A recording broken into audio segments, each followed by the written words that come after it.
Most people confuse volume with value.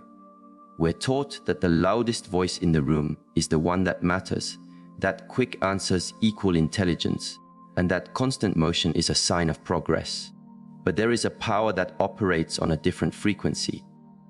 A quiet strength, especially within a woman, that isn't born from a need to be heard, but from a deep, unshakable connection to her own center. This isn't the silence of fear. It is the silence of wholeness. The most intelligent woman isn't fighting for the microphone. She's the one who can observe the entire stage, understand the play, and choose to walk away from the drama without needing applause. She doesn't mistake being the center of attention for being the center of her own world. Her self-worth isn't up for debate. This isn't a guide on how to perform. It's an invitation to become profoundly aware, because the second a woman truly understands the currents of her own mind, how she thinks, why she reacts, what truly moves her, she taps into a quiet authority that redefines the very energy of any space she occupies. Let's explore that awareness together. If you're just joining us, welcome to Self-Mastery. We uncover timeless truths to help you shield your energy, elevate your perspective, and live with intention. Go ahead and subscribe and click the notification bell so you don't miss a single insight that could resonate with your spirit and realign your journey. Let's start. There's a vast difference between being quiet and being internally still. Countless people are silent on the outside, but inside, their mind is a room with 1,000 buzzing radios, all tuned to different stations of anxiety, seeking validation, replaying old hurts, and broadcasting fear. The highly intelligent woman, however, learns a rare skill. True inner peace isn't about silencing the world, but about finding the one frequency that is hers. She doesn't build walls to protect her peace. She simply stops giving out the password to her inner world to everyone and everything. Her mind becomes a sanctuary, not a public square. Not every debate is granted entry. Not every emotional storm is allowed to make landfall. This isn't arrogance, it's the result of clarity. The kind of clarity forged in the fire of experience, from learning, often painfully. What happens when you sacrifice your inner calm to manage someone else's chaos? She has discovered that constantly defending her position, over-explaining her feelings, or absorbing others' negativity doesn't lead to resolution. It just leads to exhaustion. In brain science, this is simplified as cognitive overwhelm. Your brain is like a computer with too many tabs open. Constant conflict, negativity, and rumination trigger a flood of cortisol, the stress hormone. Over time, this constant state of alert wears down your prefrontal cortex, your center for wise decision, making, emotional regulation, and empathy. But when a woman cultivates inner stillness, she is closing the unnecessary tabs. She gives her mind the oxygen it needs to function with grace. This single act is the bedrock of her emotional intelligence, not as a theory, but as a lived reality. Think of a woman who is a puppet of her reactions. A friend makes a passive-aggressive comment, and she spends the next hour screenshotting it and asking for opinions. Her boss gives her vague feedback, and she spirals into self-doubt. Her life is a constant up and down, dictated by external events. Her nervous system is always in fight or flight. Now, picture another woman. A friend makes that same comment. She feels the sting, but she pauses. In that pause, she doesn't just hear the words, she sees the insecurity behind them. She recognizes the comment is a reflection of their storm, not an invitation to her chaos. And from that place of calm, she chooses a response that is powerful, not provoked. That is the mastery of inner stillness. It isn't weakness, it is the ultimate strength, and it fundamentally changes how the world responds to you. In ancient traditions, there's a saying, the master archer finds the target within herself. It means she aligns with her own core before she ever takes aim at the world. She feels the subtle shifts in energy. She can tell when a person's words are a mask for their fear. She hears the truth in what isn't being said. Because her own mind isn't cluttered with noise, she perceives reality with stunning clarity. A woman like this can be baffling to others. Why? Because her reactions are not for sale. She doesn't show up to every argument she's invited to. She doesn't feed on drama.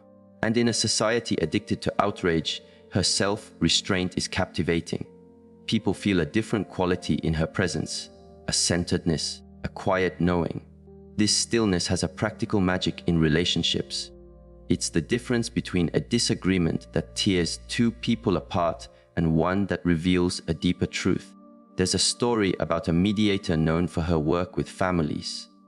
They would come to her, ready to unleash their frustrations. But she would often just sit, listening, her eyes soft, saying nothing for long stretches. One day, a son asked her, "Why do you wait so long to speak?" She replied, "Because I am waiting for everyone's pain to finish talking, so their wisdom can finally have a turn." This is a woman who does not speak from her wound. She waits for her center to return, and only then does she offer her truth. Science confirms this practice. Research shows that if you can create just a 90-second pause after an emotional trigger, the amygdala, your brain's alarm system, begins to quiet down, allowing your rational brain to come back online. This means that a small moment of stillness dramatically increases your odds of responding with wisdom instead of regret. Highly intelligent women know this instinctively, so they practice stillness not just in quiet rooms, but in the heart of the storm. When criticized, they don't scramble for a defense. When misunderstood, they don't desperately over-explain. When challenged, they don't puff up. They hold their center, and from that stillness, the right next step always becomes clear. This isn't about being emotionless. It's the opposite. It's about feeling everything, but being controlled by nothing. This leads to the second habit, learning to be both the river and the stone. We're taught that softness is weak and strength is hard, but the highly intelligent woman has outgrown these crude definitions. She's been the river, too soft, and been redirected and reshaped by others. She's been the stone, too hard, and watched love flow around her, unable to connect. Now, through deep self-awareness, she has learned to embody both. She is the river, able to flow, adapt, and show grace. She is the stone, able to hold her ground, unmovable in her core principles. This emotional discipline is a private art she owns daily, not to impress anyone, but because she holds her own energy as sacred. She understands that a burst of anger might feel potent for a second, but it drains her spirit. She knows that always being the one to make peace, to bend her needs, to stay quiet, to keep a relationship, ultimately costs her her own soul. So, she finds a new way. When someone disrespects her, she doesn't raise her voice. She simply removes her presence. When a friend becomes an emotional drain, she doesn't lecture them. She just creates more space. When life becomes too much, she doesn't break. She slows down, listens to what her soul needs, and honors it. This is her stone, calm, firm, resolute. But within that stone, there is always the river. The softness to forgive herself for not knowing better before. The softness to feel grief without letting it become her identity. The softness to love with an open heart without losing her footing. In psychology, this is known as emotional agility, the capacity to feel your emotions fully, but then choose your response consciously. In relationships, this builds profound trust.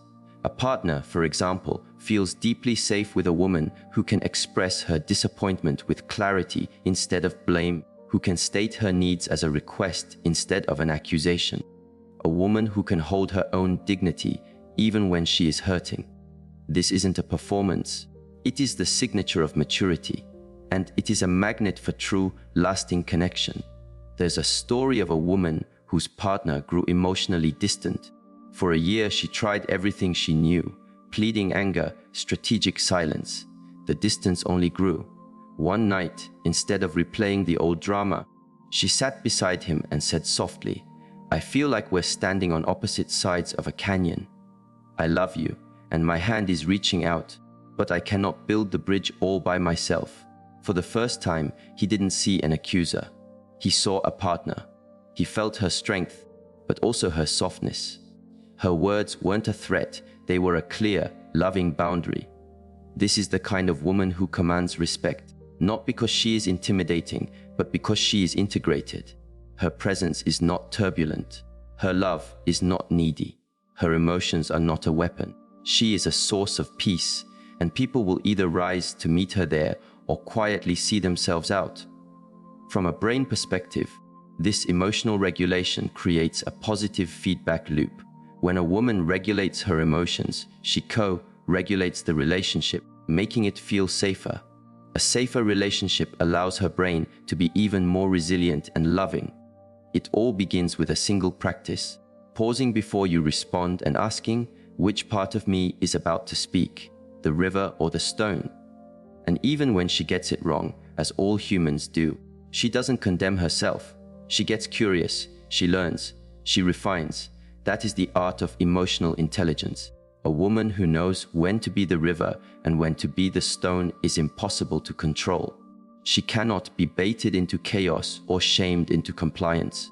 She moves with an inner authority that becomes the foundation of her influence, her intimacy, and her impact. There's an invisible tool that highly intelligent women master, one that gets lost in a culture that measures intelligence by how quickly someone can articulate an opinion. That tool is deep observation. She has taught herself to truly see, to listen beneath the words, to stay grounded in awareness, while the world begs her to react. This isn't a passive habit, it's a discipline. It's the quiet power of choosing to understand a situation fully before trying to influence it. A highly intelligent woman often listens more than she speaks, not because she's shy, but because she knows most people are just waiting for their turn to talk, not truly hearing. And she has no interest in spending her life force on conversations that go nowhere. Think of a woman starting a new job. While others are busy trying to impress, to stake out their territory, and to make their presence known, she spends the first few weeks watching. She is a quiet cartographer of human dynamics. She notes who speaks differently when the boss is in the room. She sees who deflects blame and who quietly takes ownership. She feels the unspoken alliances and rivalries. Within a month, she hasn't just learned the org chart, she's learned the energy map. This patient observation allows her to navigate with wisdom, not just ambition. When she finally does speak, her words land with incredible weight, not because of her volume, but because her insights are built on a foundation of presence. And in our distracted world, pure presence is the rarest commodity. When a woman sees people clearly, without the filter of her own needs or judgments, she earns a form of respect that can never be demanded. Neuroscience calls this social acuity. The practice of deep observation strengthens the mirror neuron system, the part of your brain that allows you to feel empathy and intuitively grasp what someone else is feeling. When a woman trains herself to notice not just speech, but posture, tone, and the energy in a room, she's not being psychic, she's being supremely attentive. Her sixth sense is the predictable result of paying deep attention. So many women look back on a failed relationship and say, "I knew it. I saw the signs." The way he'd look away when he said, "I love you." The friend whose compliments felt like tiny daggers. The boss who was charming to her face and dismissive behind her back. The data was always there, but it was ignored, buried under the desire to be liked or the hope that things would change. The highly intelligent woman doesn't rush to judgment, but she also doesn't rush to denial. She watches, she gathers data for her soul. She sees how people act when they think no one is looking, how they handle stress, how they celebrate others' wins. She listens with her entire being because she knows people are always telling you who they are, especially when they're not talking. In relationships, this habit is both a shield and a bridge. A woman who observes isn't easily swayed by superficial charm. She sees past the resume. She watches how a man treats the waiter, how he talks about his mother, how he handles losing a game. These small pixels create the true portrait of his character. But she also uses this skill to build love. She notices her partner is quiet and senses it's not anger, but exhaustion. She feels the shift in his energy and can offer comfort before he even has to ask. This creates a profound sense of safety. He feels seen, not just managed. A wise woman knows the answers are always revealing themselves. My only job is to be quiet enough to notice. This calm observation makes her powerfully magnetic. She listens in a way that makes you feel like you're the only person in the world. She notices the flicker of excitement in your eyes when you talk about your passion. She sees the subtle drop in your shoulders when you finally admit a fear. And because she truly sees people, people feel safe to be real with her. But this observation is turned inward too. She watches her own patterns. The way her tone sharpens when she's hungry. The way she defaults to people pleasing when she feels insecure. She becomes a compassionate scientist of her own inner life.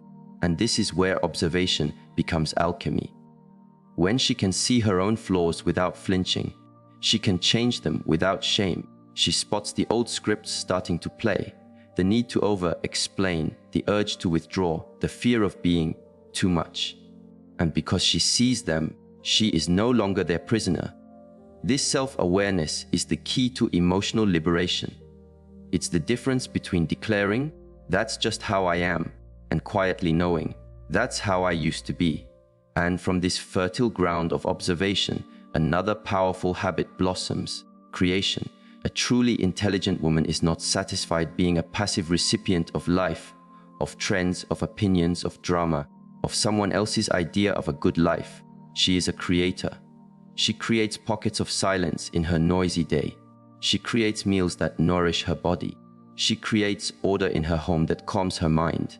She creates moments of beauty. She creates deep, meaningful connection in her relationships. Her creation might not hang in a gallery or be published in a book, but it is the active shaping of her reality. She writes to understand her own mind. She cooks with love. She designs her mornings with intention. She curates her own energy. And in doing so, she sends a constant message to her subconscious. I am the architect of this life, not a tenant waiting to be evicted. There is a world of difference between being in motion and being in movement. Motion is reactive, habitual, mindless, endlessly scrolling, checking, responding. Movement is intentional, conscious, directed. Reading a book that expands your mind, taking a walk to clear your head, having a conversation that builds a bridge. The shift from a life of consumption to a life of creation is the shift from motion to movement. When a woman is constantly consuming advice, news, social media, others' approval, she outsources her own inner guidance system. She starts to believe that the answers are out there, somewhere. But when she begins to create, she reclaims her authority. Her journal becomes her most trusted advisor. Her home becomes her sanctuary. Her own company becomes her comfort. In a relationship, this habit is the antidote to neediness. She doesn't look to a partner to be her source of entertainment, purpose, or stability. She brings a rich, full world with her. She generates her own joy, so she doesn't have to extract it from him. She offers her love freely, not as a transaction. There's a story of a woman whose world fell apart after a divorce. Her identity was gone. For months, she was in pure consumption mode. Self-help podcasts, therapy articles, advice from friends. It all helped, but she still felt hollow. Then one day, she found her old guitar in the closet. She hadn't played in a decade. As she clumsily formed the first few chords, something inside her clicked back into place. The sadness was still there, but it now had a soundtrack. It had a voice. She later said, "It wasn't the music that healed me. It was remembering that I could still make something beautiful, even when my life felt broken." That is the power of creation. It's not about the product, it's about the process. It's the act of showing up and bringing something new into the world, and in doing so, remembering that you are a creator, not a victim. Science backs this up. Creative acts light up the brain's default mode network, which is crucial for self-reflection, integrating memories, and imagining the future. When a woman creates, she isn't just distracting herself, she is literally rebuilding her sense of self. This habit transforms her relationship with time. She stops feeling like life is a series of things happening to her. She becomes a co-creator with life. She chooses what she puts into her body. She chooses what she lets into her mind. She chooses what she contributes to her relationships. And as she does this, her energy shifts. It becomes potent, grounded, attractive. People can sense when a woman is living from a place of intention. Her presence has weight. She's not performing. She's not competing. She just is. And that authentic state is more compelling than any act. But this requires discipline. It is always easier to consume than to create. It is easier to scroll than to stretch, easier to react than to reflect. And so the highly intelligent woman doesn't rely on inspiration. She builds a rhythm. She carves out sacred time for her creative acts, whether it's 10 minutes of writing in the morning, a weekend afternoon spent gardening, or a day completely unplugged from the digital world. And in that space, she finds herself over and over again, not in the noise of the world, but in the quiet, powerful act of choosing what she will make of it. Observation shows her the world as it is. Creation shows her the world as it could be. And together, they are the twin engines of a life lived on purpose. There is a profound power in a woman who embodies her boundaries instead of just announcing them. She doesn't draw lines in the sand with angry speeches. She doesn't beg for her space to be honored. She doesn't shrink herself to make others feel big. Her boundaries are not walls, they are the shoreline of her own ocean. They are a natural, living edge. Those who can respect that tide can stay and enjoy the view. Those who cannot are gently washed back out to sea. A highly intelligent woman knows that boundaries are not about punishing others, they are about protecting her own life force. She has learned, through trial and error, that giving to people who underappreciate leads to a slow spiritual death. It leaves her feeling resentful, depleted, and disconnected from her own truth. And so her boundaries are sacred, maintained not with aggression, but with unwavering consistency. When someone consistently disrespects her time, she doesn't lecture them. She just becomes less available. When someone uses subtle manipulation or passive aggression, she doesn't get into a debate. She just retreats calmly and completely. And that withdrawal is the most powerful statement she can make. It says, without a single word, I am choosing me. The world often labels women like this as cold or difficult. But this judgment misses the entire backstory. They have already cried the tears. They have already bent until they nearly broke. They have already tried to explain their needs to people who were committed to not understanding. And in that crucible, they were not hardened into stone, they were clarified. And clarity doesn't need to shout. In psychology, enmeshment describes relationships where boundaries are so blurred that one person's identity gets lost in the others. Highly intelligent women have often survived these entanglements. They've loved so hard they disappeared. And when that love wasn't met with equal respect, they found themselves empty. But instead of letting that experience make them bitter, they let it make them wise. Not more guarded, but more discerning. And from that discernment, they built a life where their boundaries are not a reaction to fear, but a reflection of deep self-love. Think of the woman who was a chronic yes woman. Yes to overtime. Yes to one-sided friendships. Yes to forgiving behavior that was never going to change. She confused self-sacrifice with love and believed being constantly available was the same as being valuable. But inside, she was crumbling. No one saw it because she never showed it, until she hit burnout. Not just physical, but spiritual. And in the deafening silence that followed her collapse, she heard a fundamental truth. No one is coming to rescue you. Your life is your responsibility. And claiming it starts with saying no. She started small, turning off her phone at 9 p.m. without apology, saying no to social events that felt draining, canceling plans when her body screamed for rest, refusing to engage with backhanded compliments, and slowly her world recalibrated. Some people fell away, and the ones who stayed began to treat her with the same respect she was finally showing herself. A woman who embodies her boundaries isn't cruel. She's just no longer auditioning for roles that require her to abandon herself. She knows that the right person for her will not see her boundaries as a challenge, but as a roadmap to her heart. They will respect her peace. They will cherish her energy. In relationships, this becomes an effortless filter. People who rely on guilt trips, emotional blackmail, or persistent pressure to get their way find no purchase with her. She refuses to play emotional tug of war. She will simply let go of the rope, even if it aches, because she knows that no connection is worth the cost of her own soul. There is a saying, your boundaries are not a negotiation. The highly intelligent woman lives this. Her boundary is a fact, not a request. She has nothing to prove. Her presence is a oh yes. Her absence is a no. Her peace is non-negotiable. But these boundaries are also internal. She sets them with her own mind.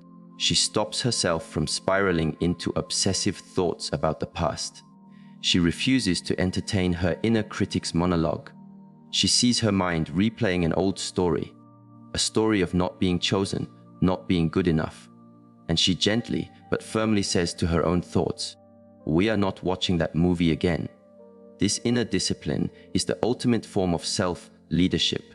She is no longer a victim of her own moods or memories. Her attention is her most valuable currency, and she refuses to spend it on anything that does not serve her growth. A woman once shared how she used to be an expert at making excuses for others' bad behavior. He's just stress, she didn't really mean it. But she realized that by constantly making space for their inconsistency, she was erasing her own needs. She was teaching them that her feelings didn't count, so she stopped. Now, when an apology isn't followed by a change in behavior, she accepts the apology and creates distance. When promises are made but never kept, she adjusts her expectations down to zero, not with anger, but with clarity. Because she has learned that attention without respect is not a gift, and a connection that requires her to shrink is not love. In a romantic relationship, this woman is both a mystery and a sanctuary. A mystery because she cannot be manipulated. A sanctuary because her standards create a foundation of safety. Her partner knows that her love is deep and real, but it is not unconditional in the face of disrespect. She will not beg, chase, or audition. This is not about playing games. It is the power of being whole unto herself. She knows who she is, what she stands for, and that anyone who tries to dismantle her boundaries in the name of love is not offering love at all.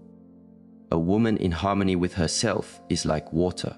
She is soft enough to flow around obstacles, but powerful enough to shape landscapes over time. She knows when to yield and when to be firm, and sometimes being firm means simply choosing silence over arguing with someone who is determined to misunderstand you. There's a profound peace that comes from not needing to be right, from trusting that those who are meant for you will understand you, and those who aren't won't. Boundaries are not built overnight. They are the result of heartbreak, disappointment, and the quiet, fierce decision to never, ever abandon yourself again. A woman who has been there arrives at a sacred vow. I know what it feels like to be treated as less than. I will not tolerate it again. Not from you, and not from me. And her life simplifies. Not because it's free of problems, but because it's free of self-betrayal. Her yes is wholehearted. Her no is peaceful. And she feels no need to justify either one. A woman who walks this path changes the very air around her. People become more mindful in her presence, more honest. They sense that this is not a woman you can offer crumbs to. This is a woman who has learned to bake her own bread. And in doing so, she teaches the world how to treat her, not with lectures, but with the quiet dignity of her own example. Her boundary is not an explanation, it is a state of being. There is a quiet grace to a woman who treats herself with profound dignity, not just in public, but in the small, unseen rituals of her daily life. Not the big accomplishments that get applause, but the repetitive, private actions she takes when no one is watching. These tiny rituals are the very architecture of her self-worth. They are the daily proof to herself of her own value. A highly intelligent woman knows that confidence is not a mood, it is a byproduct. It's the result of how she talks to herself, nourishes herself, rests herself, and consistently returns to her own center. These seemingly mundane acts are what forge her identity. They are the soil in which her peace, her decisions, and her relationships grow. It starts the moment she wakes up. A woman who is centered doesn't start her day by grabbing her phone to consume the world's anxiety. She starts by connecting with herself. She knows the first few moments of her day set the tone for everything that follows. So she carves out a ritual that reminds her of who she is before the world tells her who she should be. It could be 5 deep breaths by an open window, savoring a cup of tea in silence, writing 1 sentence in a journal. She does this not as a chore, but as an act of devotion to her own well-being. There's a story of a woman who was drowning in exhaustion. The demands of her job, her family, and a needy partner had eroded her sense of self. Her energy was low, her patience was gone. A therapist gave her a simple task: for 10 minutes every morning, before anyone else is awake, do something that is purely for you. She scoffed at first. What good will 10 minutes do? But she tried. Just 10 minutes, sitting with a cup of coffee, looking at the sky. No phone, no to-do list. Within a few weeks, her entire life felt different. The external pressures hadn't changed, but her ability to handle them had. She was less reactive, more clear-headed. That tiny ritual became her anchor. This proves a simple truth: self-respect is built in layers. It's not one grand gesture of defiance, it's 1,000 small acts of self-care, especially on the days you don't feel you deserve it. A woman who practices this stops looking for her value in others' eyes. She doesn't need constant compliments to feel beautiful because she has already treated her body with loving care. She doesn't need a promotion to feel worthy because she has already kept the small promises she made to herself that morning. These small, private victories compound. They become her quiet, inner fortitude, and this strength radiates into her relationships. A woman who respects herself is naturally selective, not from a place of superiority, but from a place of self-preservation. She no longer has the tolerance for draining conversations or inconsistent people. She doesn't stay in situations where her basic needs for respect and care are up for negotiation. She simply knows that the love she accepts must be at least as good as the love she already gives herself. In psychology, rituals are known to create a sense of safety for the nervous system, which thrives on gentle predictability. When a woman creates consistent, nourishing rituals, a morning walk, journaling, mindful cooking, she is sending a biological signal to her brain. I am safe. I am grounded. I am cared for. This deep sense of inner safety is what allows her to navigate the chaos of the external world. Picture a woman in a relationship with an unpredictable partner, hot one day, cold the next. Her heart is in a constant state of confusion. But because she has anchored herself in her daily rituals, she doesn't disintegrate. She feels the pain, of course, but she knows how to come home to herself. She has practiced returning to center, not in another person's approval, but in her own breath, in her own body. It's emotional muscle memory. A woman who nourishes herself builds unshakable resilience. Her rituals whisper to her, no matter what happens out there, in here, you are held. And that knowledge prevents her from chasing love that hurts. One woman made a simple practice of lighting a single candle every night as she got ready for bed. It was a tiny act, but it symbolized her commitment to bringing light back to herself, even after the darkest days. That small, consistent flame became a meditation, a silent prayer. It was a reminder that even when the world felt chaotic, she was still showing up. That is the true purpose of daily rituals. They are not about fixing you. They are about remembering you, remembering your dignity, your power, your worth. In relationships, the effect is transformative. A woman anchored in her rituals doesn't need drama to feel alive. Her inner life is already rich and textured. She brings a calm, grounding presence to her connections. She listens more deeply and speaks more thoughtfully because she isn't operating from a place of emotional famine. She is already full, and that fullness is palpable. A partner feels safe around her, often without knowing why. It's because her energy isn't grasping or frantic. Her presence isn't a demand, it's an offering. This also gives her the courage to walk away when a situation is no longer healthy. She doesn't burn bridges in a fit of rage. She simply walks quietly across them to her own side without needing the other person to understand. Her rituals have taught her that solitude is not a punishment, it is a sacred space for renewal. She knows how to be alone without feeling lonely, because in her rituals, she has become her own best friend. The most powerful law of attraction is this: you teach people how to treat you by the way you treat yourself. This is not a mystical concept, it's a behavioral one. When a woman consistently puts her own well-being last, she models for others that her needs are not important. But when she consistently honors her own energy, her own space, and her own peace, she sets a new standard. The world learns. This is a woman you meet with presence, or you don't meet her at all. In the journey of self-mastery, rituals are more than routines. They are a spiritual practice. They are a daily declaration that says, I am worthy of my own care. I am responsible for my own energy. And that responsibility is the ultimate freedom. Because once a woman truly claims it, she is no longer waiting for someone else to make her feel whole. She does it herself daily, deliberately, devotedly. There's a philosophy that how you do anything is how you do everything. The way you make your bed, the way you drink your water, the way you walk down the street, it's all a reflection of your inner world. A woman who rushes through her life with a tense, hurried energy brings that same energy to her relationships. But a woman who pauses to truly taste her food, who arranges her desk with care, who feels her feet on the ground as she walks, she brings that same quality of presence to the people she loves. Presence is the ultimate gift of ritual, and presence is the deepest language of love. Imagine being with someone who is truly there, who isn't glancing at their phone, who listens to understand, who feels your mood without you saying a word. That quality of attention is the rarest and most beautiful thing, and it begins with the attention we give ourselves.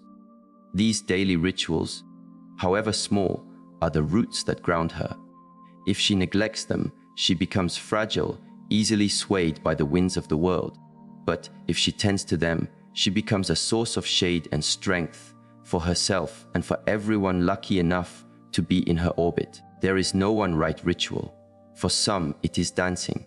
For others, it is prayer. Some write, some walk, some sit in total silence. The what doesn't matter. What matters is the why. She does it for herself. Not to achieve, not to impress, but simply to return. Return to center. Return to truth. Return to self.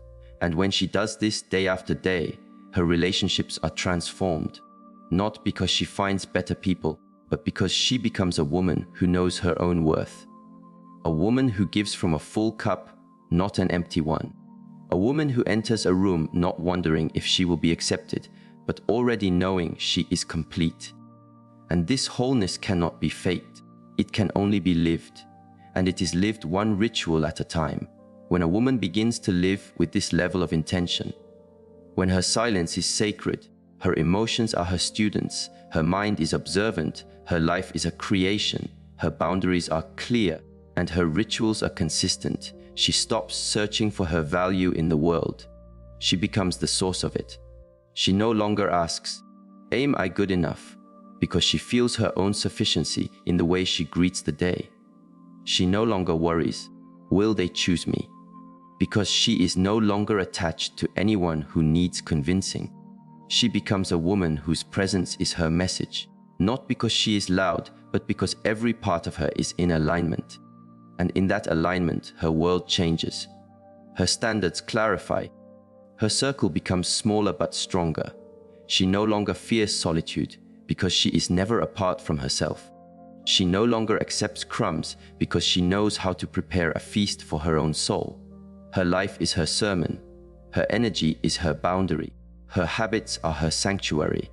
And anyone who wishes to walk with her must learn to honor her with the same integrity she shows herself every single day. That is the quiet, unshakable power of a truly intelligent woman.